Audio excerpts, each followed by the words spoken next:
ক্ষমতার গরমে উঠতেন সাবেক ডিবি প্রধান হারুনুর রশিদ। তাকে সমীহ করে চলতে হতো ঊর্ধ্বতন পুলিশ কর্মকর্তাদেরও। জমি দখল, বাড়ি দখল, প্লট দখল, ফ্ল্যাট দখল ছিল তার নেশা।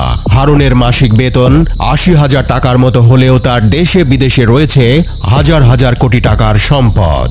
শুধু রাজধানী ঢাকায় তার আলিশান বাড়ি রয়েছে ২০টিরও বেশি, রয়েছে ৩টি রিসোর্ট, একাধিক আবাসিক হোটেল, ১০টি কোম্পানির মালিকও তিনি।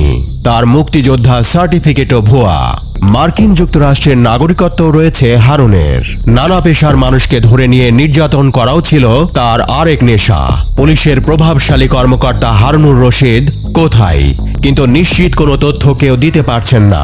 কেউ বলছেন তিনি দেশে পালিয়ে আছেন, কেউ বলছেন সাবেক পররাষ্ট্রমন্ত্রী হাসান মাহমুদের মতো হারুনও বিদেশে চলে গেছেন। হাসান মাহমুদ বেলজিয়ামে আর হারুন মার্কিন যুক্তরাষ্ট্রে।